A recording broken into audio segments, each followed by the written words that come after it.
ఏ ఆదివారాలు లేవు, అన్ని మిస్ అయిపోతున్నాం. హల్లెలూయా. అయితే ఈ మిస్ అయ్యే సందర్భంలో గొప్ప మాటలు దేవుడు మనకు అందించును గాక. ఆమేన్. దేవుని నామానికి మహిమ కలుగును గాక. మొట్టమొదటగా దేవాది దేవునికి నా కృతజ్ఞతలు చెల్లిస్తూ వచ్చిన పెద్దలకు చిన్నులకు సంఘానందరికీ కూడా నా హృదయపూర్వకమైన వందనాలు. ఆలస్యం చేయకుండా వాక్యములకు వెళ్దాం. చక్కగా నెమ్మదిగా చదివేవాళ్ళు అపోస్తుల కార్యములు, కొత్త నిబంధన గ్రంథం అపోస్తుల కార్యములు 26వ అధ్యాయము 15వ మాట.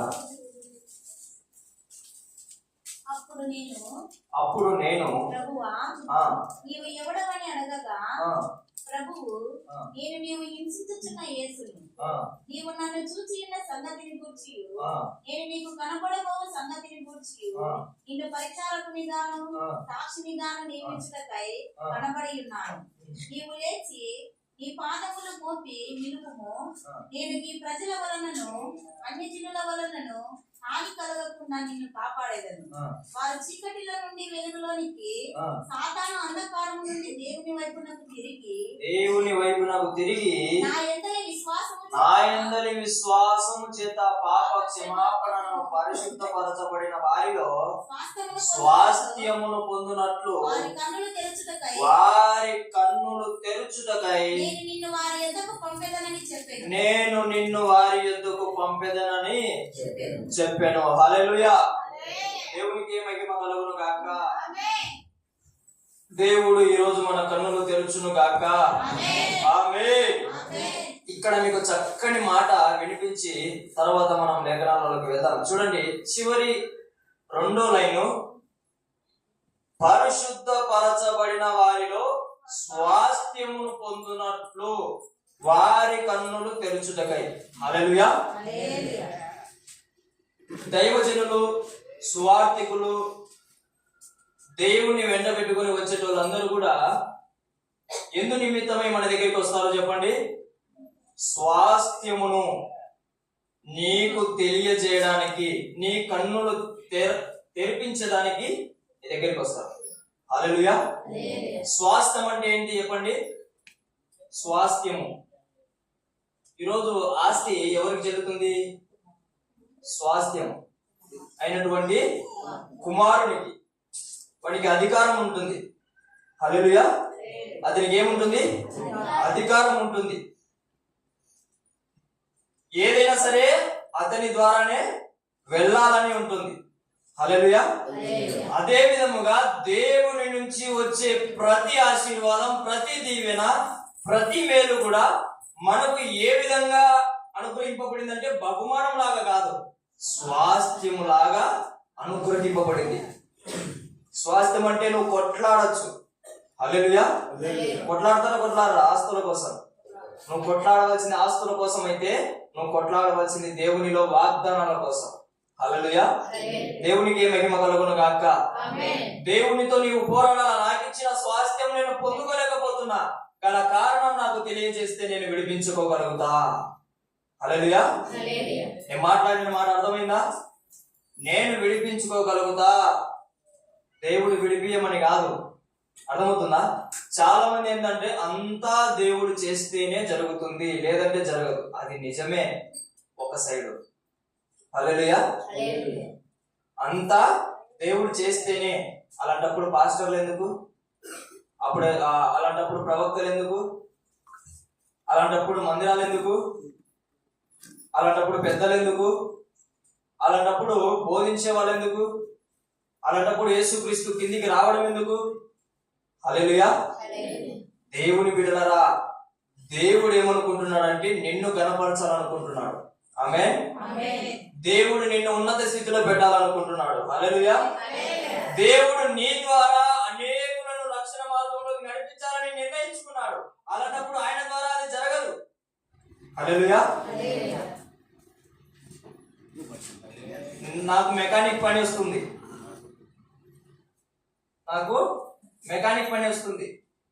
నేనేం చేయగలుగుతా?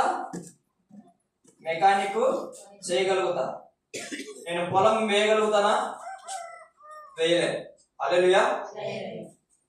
సరే, నాకంటే పెద్దవాళ్ళు వచ్చి నన్ను అన్నారు ఏమని, పొలంలో వెళ్ళి పని చేయకు అని చెప్పి. చేయగలుగుతానా? ఏమి నియమింపబడింది నాకు? మెకానిక్ పని నియమింపబడింది. నేనేం చేయగలుగుతా? మెకానిక్ చేయగలుగుతా. హల్లెలూయా, హల్లెలూయా. అది మాత్రమే నా వల్ల అవుతుంది. కాబట్టి పొలం పని నేర్చుకొని చేయాలి, నేర్చుకొని. అదే విధముగా ఇన్ని రోజులు మనం దేవుల్లో లేము, ఇన్ని రోజులు బయట ప్రపంచాన్ని చూస్తున్నాం, ఇన్ని రోజులు పాపంలో బ్రతుకుతున్నాం, ఇన్ని రోజులు చెడు సహవాసంలో బ్రతుకుతున్నాం. అయితే ఇప్పుడు మనం ఏం చేయాలంటే నేర్చుకోవాలి, నేర్చుకోవడానికి ఇష్టపడాలి.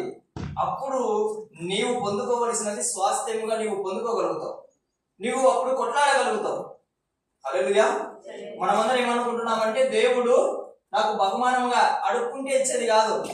అర్థమవుతుందా? పిల్లలు అడుక్కుంటారు వచ్చి, అవుతా కదా, అడుగుతారు వచ్చి, అడిగితే వచ్చేది కాదు. స్వాస్థ్యం, స్వాస్థ్యం మన దగ్గర ఉండిపోయేది. హల్లెలూయా. మన దగ్గర ఉండిపోవాల్సిన దేవుని వాగ్దానాలను కూడా మనం ఏం చేసుకుంటున్నాము? కళ్ళతో దూరం చేసుకుంటున్నాం తన్నేసి. హల్లెలూయా. మన దగ్గర మన సొంతం ఈ వాక్యములు ఎవరి సొంతం?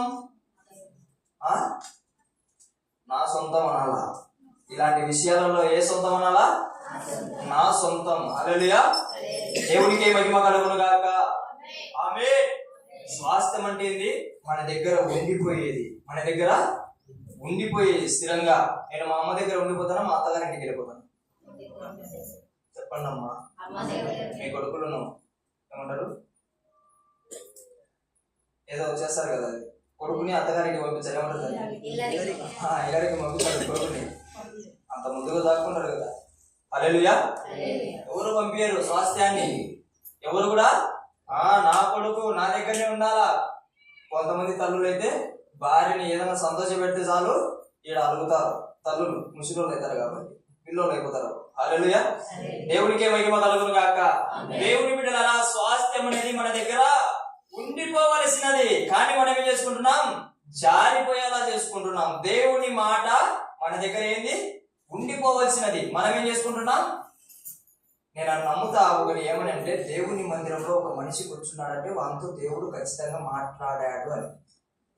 హల్లెలూయా. అది చిన్న పిల్లైనా సరే, అది పెద్ద వాళ్ళైనా సరే, నేను ఏమేమి నమ్ముతా అంటే, దేవుని మందిరంలోకి వచ్చాడు అంటే వాంతో దేవుడు ఖచ్చితంగా మాట్లాడాడు. హల్లెలూయా. నీ కన్నులు తెరుచుకుంటే నువ్వు దాన్ని ఏం చేయగలుగుతావు? స్పర్శించగలుగుతావు, దాన్ని తాగగలుగుతావు, దాన్ని తెలుసుకోగలుగుతావు. హల్లెలూయా. ఒకసారి ఆలోచించండి, ఎంతో మంది జనాలు ఈ లోకంలో ఉన్నారు, కానీ మందిరాలలో కొంతమందే ఉంటారు. అవునా కదా? దేవుని సన్నిధిలో కొంతమందే గడుపుతారు.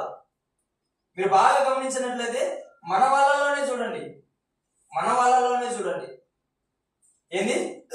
చాలా మంది బయట క్రికెట్ ఆడుకుంటుంటారు, చాలా మంది బయట మందు తాగుతుంటారు, చాలా మంది బయట ఆదివారం సినిమాలకు వెళ్తూ ఉంటారు, చాలా మంది బయట వ్యభిచారం చేసేటోళ్ళు వ్యభిచారం చేస్తూ ఉంటారు, చాలా మంది బయట ఆదివారం బాగా తాగి పడుకుంటే దొంగతనాలు చేసేటోళ్ళు ఉంటారు. హల్లెలూయా. విచ్చలవిడిలో పనులు ఉన్నాయి, కానీ నువ్వు మందిరంలో ఉన్నావు. హల్లెలూయా.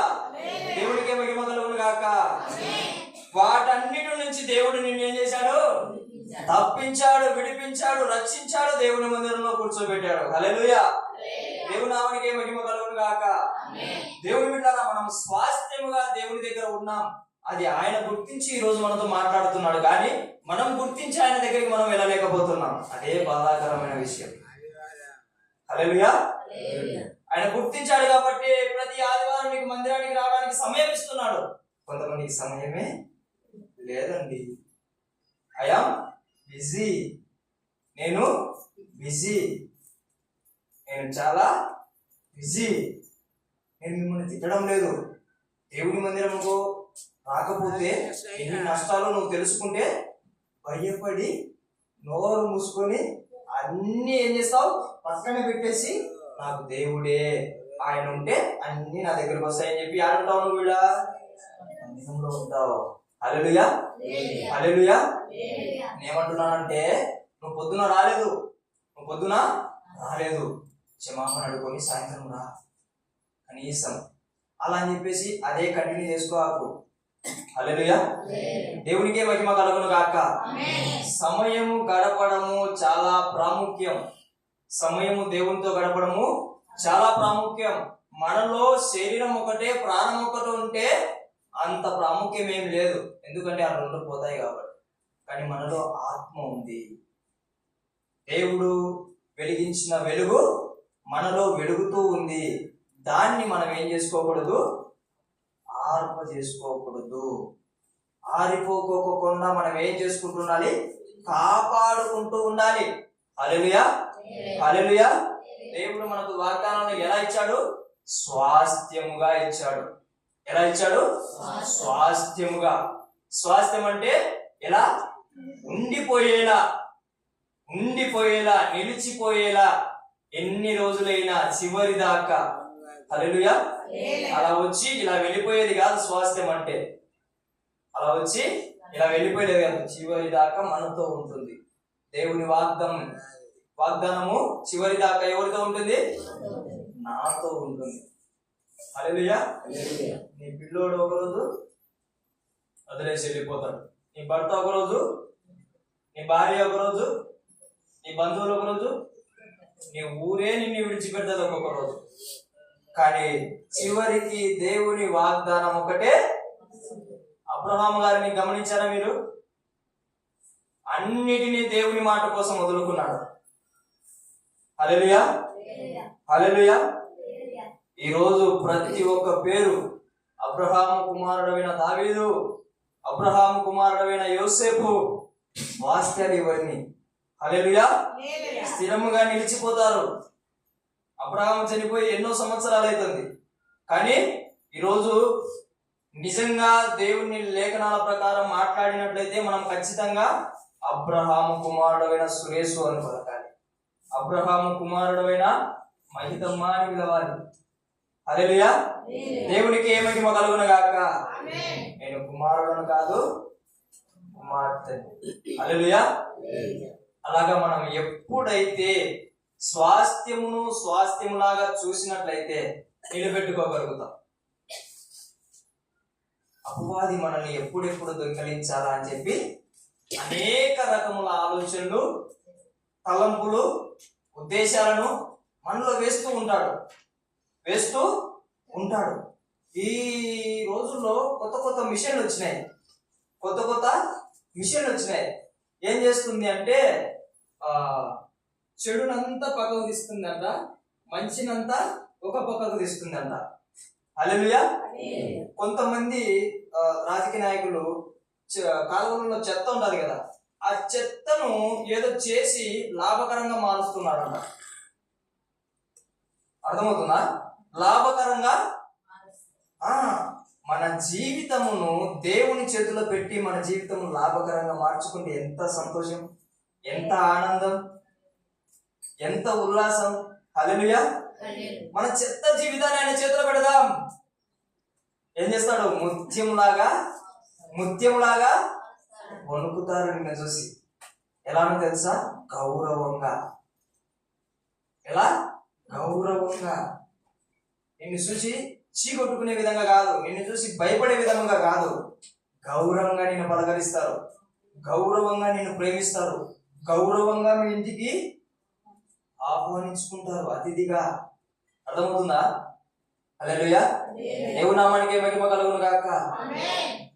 ఆలోచించండి ఒకసారి. ఈ సంవత్సరం అంతా ఎవ్వరు కూడా కష్టాలు పడలేదు, ఎవ్వరు కూడా నష్టపోలేదు, ఎవ్వరు కూడా ఏమంటారు కన్నీరే కార్చుకోకుండా బ్రతికారని ఒక్కరు చేతులు ఎత్తండి. నాకు కన్నీరు కారలేదు, నేను కష్టాలే పడలేదు, నిందలే పడలేదు, మాటలే పడలేదు, నాకు దెబ్బలే తగలలేదు అనేటువంటి చేతులు ఎత్తండి. కొడుకు చాలా ఆశీర్వదింపబడిన వాడు. హల్లెలూయా. దేవుని నామానికి మహిమ కలుగును గాక. నువ్వు పరలోకంలో ఉండవు. అందుకే అక్కడైతే పరలోకంలో ఏముండవు, ఆకలి ఉండదు, దప్పులు ఉండదు, కన్నీరు ఉండదు, ఏడుపు ఉండదు, దుఃఖం ఉండదు, ఏమీ ఉండవు. అందులో పరలోకంలో ఉన్నాడు. హల్లెలూయా. దేవుని నామానికి మహిమ కలుగును గాక. వాటన్నిటిని దాటుకొని నిన్ను ఈ ఆదివారంలో కూర్చోబెట్టాడు దేవుడు. హల్లెలూయా. కొంతమంది పిరిగి వాళ్ళు చచ్చారు తెలుసా? కుటుంబాన్ని భరాయించలేక ఆత్మహత్యలు చేసుకున్నారు. కొంతమంది భర్తలు భార్యలను ఏం చేశారు? అగ్గినిప్పు పెట్టి కాల్చేశారు. కొంతమంది చంటి పిల్లలను ఏం చేశారు? నడి రోడ్డులో చెత్త కుండీలో వేసి, అరే పిల్లలు ఎంత బాగున్నారు, దేవునికి మహిమ కలుగును గాక.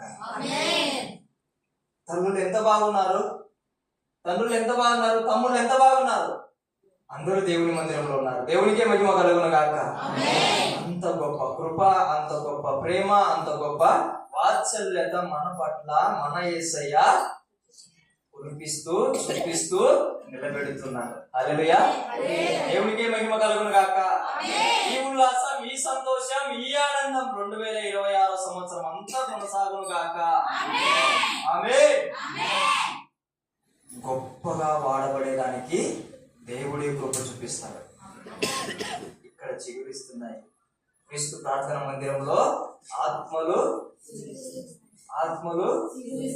ఆమేన్. హల్లెలూయా. హల్లెలూయా. చిగురించేటప్పుడు ఆవులు తినడానికి చెట్టు దగ్గరికి వస్తాయి. నువ్వేం చేయాలా? ముళ్ళ కంచె వేసుకోవాలి. దేవుని వాక్యం అనే ముళ్ళ కంచె వేసుకోవాలి. ప్రార్థన అనే ముళ్ళ కంచె వేసుకోవాలి. ఆ చిగురించేటప్పుడు ఎండ తగలకోకుండా వాటర్ను వేయాలి. దేవుని వాక్యం అనే నీరును వేయాలి. దేవుని వాక్యం అనే ప్రార్థనను, దేవుని వాక్యమైన ఆత్మ నడిపింపును నడవాలి. హల్లెలూయా.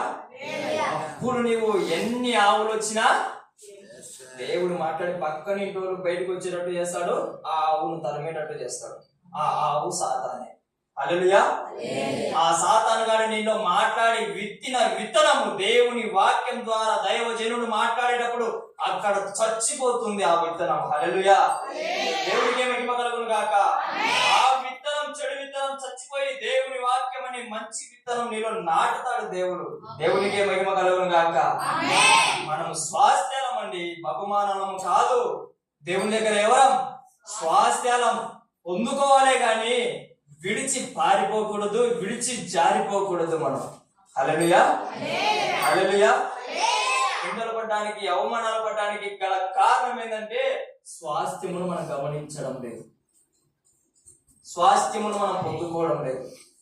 స్వాస్థ్యం ఇస్తున్నటువంటి దేవుణ్ణి మనము తృణీకరిస్తున్నాం. నేను అన్నాను కదా, దేవుని మందిరంలో ఒక మనిషి కూర్చున్నాడంటే ఖచ్చితంగా దేవుడు అతనితో ఆమెతో మాట్లాడి ఉంటాడు. ఆ మాటను పట్టుకో. ఆ మాటని నిన్ను నడిపిస్తుంది. మోషేని నడిపించినట్టు, అబ్రహాముని ఇంక ఎవ్వరు ఉండాల్సిన అవసరం లేదు దేవుడు ఉంటే అలా చెప్పేసి ఉన్నోళ్ళని పోగొట్టుకోవద్దు. అర్థమవుతుందా? ఎవరు ఉన్నా లేకపోకుండా కొంతమంది ఏం చేయాలంటారు? ఒంటరి స్థితిలో ఉంటారు. అందరూ ఉన్న ఒంటరి వాళ్ళు ఉంటారు, ఏమి లేనోళ్ళు ఒంటరితనం కూడా ఉంటుంది. కానీ ఈ రెండు ఒంటరితనాలు పోవాలి అంటే ఈయన రావాలి. ఈ ఒక్కడైన దేవుడు నీలో రావాలి. ఈ ఒక్కడైన దేవుడు నీలో వెలగాల. హల్లెలూయా. అందుకే ఏమన్నాడు అక్కడ? చీకటిలో నుండి వెలుగులోనికి, సాతాను అధికారం నుండి దేవుని వైపునకు తిరిగి. హల్లెలూయా. దేవునికే మహిమ కలుగును గాక. ఆమేన్. మనల్ని ఎక్కడి నుంచి తీస్తాడు? చీకటిలో నుంచి. ఎక్కడి నుంచి? సాతాను అధికారంలో నుంచి బయటికి తీసుకొస్తున్నాడు. ఆమేన్. ఆమేన్. ఎప్పుడైనా గుర్తు పెట్టుకోండి దేవుని బిడ్డల, దేవుని దగ్గర మనము ఫ్రీగా ఉండొచ్చు. ఫ్రీగా నీ తల్లి దగ్గర కూడా ఉండలేనంత ఫ్రీగా నీవు, నీ తండ్రి దగ్గర ఉండలేనంత ఫ్రీగా ఆ తల్లి దగ్గర నీవు ఉండే అధికారం ఉంది నీకు. ఎందుకంటే నువ్వు ఆశగా ఆయన దగ్గరికి రాలేదు, తన స్వరత్వం ఇచ్చి నీవు కొనబడ్డావు. ఇది తెలుసుకున్న వాళ్ళే స్వాస్థ్యాలు. హల్లెలూయా. స్వరక్తం ఇచ్చి, కోడి రక్తం ఇచ్చి కాదు, మేక రక్తం ఇచ్చి కాదు, ఎడ్ల రక్తం ఇచ్చి కాదు, దేవుని స్వరక్తం ఇచ్చి నీవు కొనబడ్డావు. హల్లెలూయా. వదులుకుంటాడా నిన్ను? ఏదో చిన్న తప్పు చేసావని వదులుకుంటాడా? దేవుడికి దూరంగా పారిపోతున్నామని వదులుకుంటాడా? హల్లెలూయా. దేవునికే మహిమ కలుగును గాక. ఎప్పుడైతే నీవు ఒంటరిగా ఫీల్ అవుతావో, ఎప్పుడైతే నాకు ఎవరు లేరని నువ్వు ఫీల్ అవుతావో, ఎప్పుడైతే నాకే అన్ని కష్టాలని నువ్వు ఫీల్ అవుతావో, అప్పుడే నువ్వు ఈ దేవుని వాక్యం పడుకో. నేను ఎందుకు ఒంటరిగా ఫీల్ అవ్వాలి? నాకెవ్వరు లేరని నేనెందుకు అనుకోవాలి? హల్లెలూయా, హల్లెలూయా.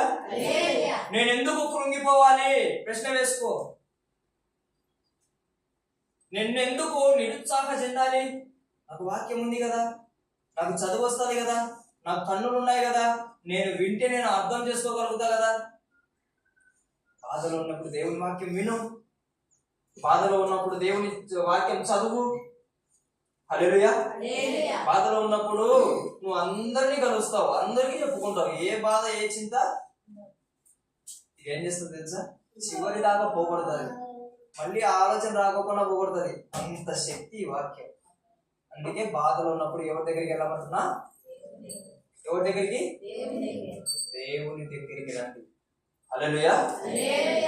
మీరు కనుక ఎవరి దగ్గరికి వెళ్ళినా ఆదరణ దొరకదు, ఆదరణ దొరకదు.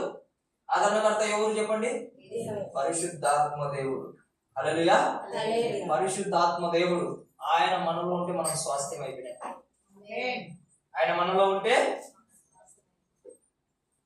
మీ ద్వారా దేవుడు మాట్లాడతాడు, మీ ద్వారా దేవుడు వేరే వాళ్ళకి సహాయం చేస్తాడు, మీ ద్వారా దేవుడు వేరే వాళ్ళని బ్రతికిస్తాడు కూడా.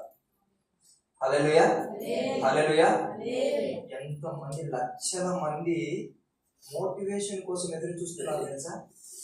ఆ క్షణం బతుకుతే చాలు, మళ్ళీ ఏదో ఒకటి చూసుకోవచ్చు అని చెప్పి మోటివేషన్ క్లాసెస్ కు లక్షల డబ్బులు పెట్టి వింటున్నారు వెళ్ళి. తెలుసా మీకు? బ్రదర్ షెఫీ ఇలాంటి వాళ్ళు తెలుసా మీకు? వాళ్ళు మోటివేషన్ చేస్తూ ఉంటారు, అవునా కదా? దానికంటే గొప్ప మాటలు ఈ వాక్యం. హల్లెలూయా. ఆ మోటివేషన్ నీకు ఒక రోజు పనిచేస్తుంది, 2 రోజులు పనిచేస్తుంది, 3 రోజులు పనిచేస్తుంది, 1 నెల పనిచేస్తుంది. తర్వాత అందులో జీవం ఉన్నది కాబట్టి పని చేయదు. ఇందులో ఏముంది? ఇందులో ఏముంది? జీవం ఉన్నది. హల్లెలూయా. జీవం చచ్చిపోదు, జీవం బ్రతికిస్తుంది. ఆమేన్, హల్లెలూయా. నామానికి మహిమ కలుగును గాక. చూడండి దేవుని బిడ్డరా, ఇంత గొప్ప ఆశీర్వాదం మనం కలిగి ఉండి కూడా మనం యేసయ్య ఏం చేస్తున్నామో తెలుసా? చదవాలా. అప్పుడు నేను పరలోకమేనా? రండి. అప్పుడు నేను ప్రభువా నీవు ఎవడవని అడగగా ప్రభువు నీవు హింసించుచున్న హల్లెలూయా. అడగండి. ఒంటరిగా ఉన్నప్పుడు నువ్వు ఎవరు ప్రభువా అని అడుగు, నీతో ఏం చెప్తాడో. తాగి నన్ను హింసించుచున్న యేసును అంటాడు. దొంగతనాలు చేసి హింసించుచున్న యేసును అంటాడు. ఈడ మాటలు ఆడబెట్టి ఆడమాటలు ఈడబెట్టి నువ్వు హింసించుచున్న యేసును అంటాడు. దేవుని మందిరమును నిర్లక్ష్యం చేస్తున్నటువంటి హింసిస్తున్న యేసును ఎన్నిసార్లు ఈ సంవత్సరంలో దేవుని హింసించబెట్టారు. హల్లెలూయా. ఆలోచించి ఒకసారి, ఎన్నిసార్లు చిన్న విషయాలలో కూడా చాలా అసలు అవసరమే ఉన్నది అబద్ధాలు ఆడింటాం. అయినా నిన్ను భరించాడా? పౌలును భరించినట్టు నిన్ను భరించి చివరి ఆదివారంలో కూర్చోబెట్టాడు. ఇప్పటికైనా ఆయన ప్రేమను గుర్తించు. ఎంతో మంది ఏం చేస్తుంటారో తెలుసా? సాక్ష్యాలు చెప్తూ ఉంటారు. సాక్ష్యాన్ని కాపాడుకో, బాధాకరమైన విషయం. హల్లెలూయా. నేనున్నానండి, భయంకరమైన బాధ. నేను ఉన్నట్టు ఇక్కడ కనుక నోరు తెరిచి చెప్పినానంటే నా మీద మీరు ఎంగిలి మూస్తారు. తెలుసా మీకు? అదంతా మా అమ్మ కూడా తెలుసు. కానీ తల్లి కాబట్టి కడుపులో పెట్టుకుని భరించింది. కన్న తండ్రి కాబట్టి ఆయన గుండెలో పెట్టుకొని ఈరోజు ఇక్కడ నిలబెట్టాడు. హల్లెలూయా. ఇంత గొప్ప సాక్ష్యాన్ని నేను పోగొట్టుకుంటే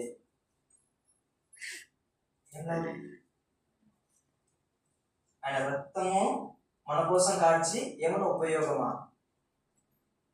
ఎన్నిసార్లు దేవుని బిడ్డారా, నేను కూడా ఈ సంవత్సరంలో యేసయ్యను హింసించాను. మనుషులను చూసి ఒకరోజు మందిరానికే ఏం చేసినానంటే వాక్యం చెప్పడానికి నిరాకరించి కూర్చున్నా. వెళ్ళి మందిరానికి వెళ్ళకపోకుండా కానీ మందిరానికి వెళ్ళా, కానీ నిరాకరించా. ఎంత భయంకరమైన మాటలు మాట్లాడారంటే ఏడుపు వచ్చేసింది. నేను ఇన్ని రోజులు బ్రతికిన బ్రతుకు వద్దా? ఇన్ని రోజులు చూపించిన నీతి కనిపించలేదా? ఇన్ని రోజులు ఇంత మంచిగా జీవించి కూడా వ్యర్థమైపోయిందా అనిపించేసింది నాకు ఆ మాట పాట పట్టుకొని. కానీ తర్వాతనే దేవుడు మాట్లాడితే నేను ముందు కూడా పడిపోయింది ఇదే విధంగానే. మళ్ళా తప్పు నేను చేస్తే అది కరెక్ట్ కాదని చెప్పి మళ్ళా నెక్స్ట్ రోజే వాక్యం చెప్పడానికి రెడీ. మనమందరం కూడా యేసయ్యని హింసించిన వారమే. కానీ పౌలులాగా మనం ఏం చేయాలా? కన్నులు తెరుచుకోవాలి. దర్శించినప్పుడన్నా కన్నులు తెరుచుకోవాలి. మాట్లాడినప్పుడన్నా కన్నులు తెరుచుకోవాలి. అప్పుడప్పుడు వాక్యం ద్వారా వెలిగించినప్పుడన్నా మనం వెలగలగాలి. హల్లెలూయా. హల్లెలూయా. కొంతమంది విశ్వాసులు ఎలా ఉంటారంటే ఆ ఎదురుగా కనిపిస్తున్న బండల్లాగా ఉంటారు. ఎంత దేవుడు మాట్లాడినా అది నాలుగు గోడల మధ్యనే, ఈ గాలి మధ్యనే, ఈ పెద్దల మధ్యనే, ఈ రోజు ఈ ఊరు మధ్యనే. ఈ ఊరు దాటితే ఏమైపోతుంది నీ సాక్ష్యం? ఈ నాలుగు గోడలు దాటితే ఏమవుతుంది నీ సాక్ష్యం? హల్లెలూయా. ఇంకెన్నాళ్ళు యేసయ్యను మనం హింసించాలి? ఇంకెన్నాళ్ళు మనం యేసయ్యను బాధ పెట్టాలి? ఆయన స్వాస్థ్యముగా బ్రతకమంటున్నాడు. మనం ఆయన దగ్గర మనం ఎలా ఉండాలంట? ఏదైనా అడిగి పొందుకో స్వాస్థ్యముగా అంటున్నాడు. కానీ మనం ఏం చేస్తున్నాం? హింసించి దేవుడు నాకు దూరమేమో, దేవుడు నాకు దూరంగా ఉన్నాడేమో, దేవుడు నా ప్రార్థన వినడేమో, నేను ఆయన దగ్గర పోతే తప్పుగా అనుకుంటారేమో, అలా అనుకుంటారేమో, మందిరానికి పోతే అందరూ నన్నే చూస్తారేమో, ఏవేవో ఆలోచనలు, ఏవేవో తలంపులు. దేవుడు అసలు ఆయన ఉద్దేశములు, ఆయన ప్రణాళికలలో, ఆయన చిత్తములో లేనివి ఆలోచనలన్నీ కూడా కల్పించుకొని నువ్వు ఎవరి కోసం మందిరానికి వస్తున్నావు? నువ్వు ఎవరి కోసం మందిరానికి వస్తున్నావు? సురేష్ కోసం రావద్దు, ఏం చేయలేడు. సంధ్యమ్మ కోసం రావద్దు, ఏం చేయలేదు. ఈ మందిరం పెద్దలు ఉన్నారు కదా, వాళ్ళ కోసం రావద్దు, మీరు ఏం చేయలేరు. దేవుని కోసం వస్తేనే నీ కుటుంబం ఫలిస్తుంది. హల్లెలూయా. దేవుని నామానికి మహిమ కలుగును గాక. ఆమేన్. దేవుని బిడ్డలారా, యేసయ్యని హింసించడం మానేసి యేసయ్యను ఘనపరచడం నేర్చుకున్నాం. 2025 సంవత్సరంలో మోకరించి వెళ్ళి ఇంకా చాలా టైం ఉంది 2026లో అడుగు పెట్టడానికి. అవునా కదా? గంట సమయం చాలు, 1 గంట చాలు. ఎవ్వరు లేని టైం చూసుకొని ఓర్మన ఏడ్చు. ఎట్లా ఏడ్చినట్టు ఆ రోజు పిల్లలు లేకుండా అన్న ఏడ్చింది చూడు, అట్ట ఏడ్చు. అందరూ కొట్టి తన్ని ఈడ్చి పంపిస్తే గుంటలో పడి ఏడ్చాడు చూడు యోసేపు, అలా ఏడ్చు.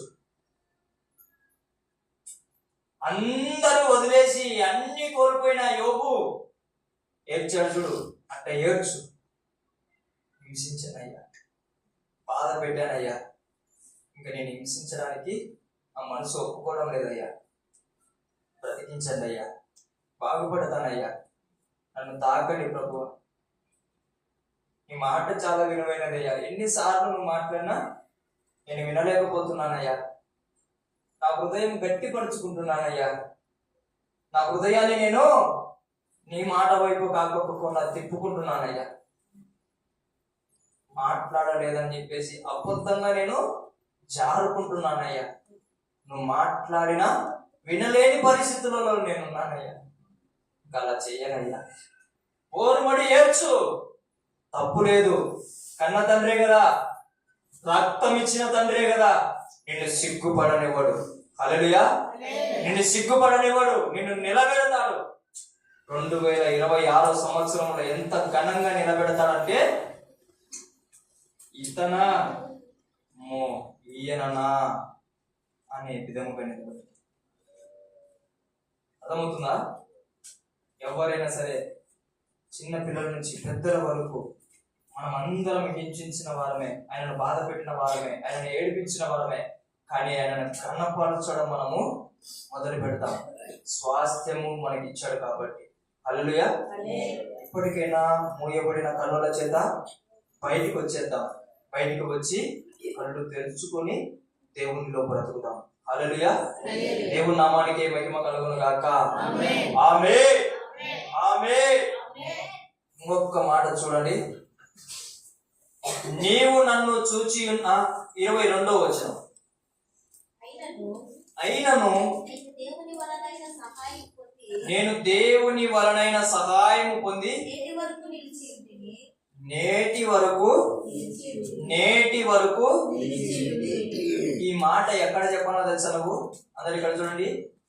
ఈ మాట నేటి వరకు నిలిచి ఉంటే నేను ఎక్కడ చెప్పాలో తెలుసా? చచ్చిన తర్వాత నిన్ను లేపుతాడు దేవుడు. నిన్ను లేపితే ఆయన దగ్గర నిలబెడతాడు దేవుడు.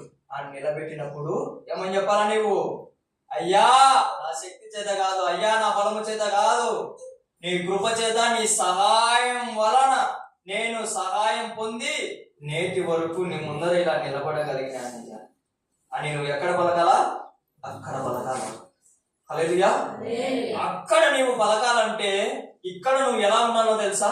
ఒక్క మాట చూసి మనం ముగించుకుందాం. లూకా సువార్త 18వ అధ్యాయం 17వ వచనం.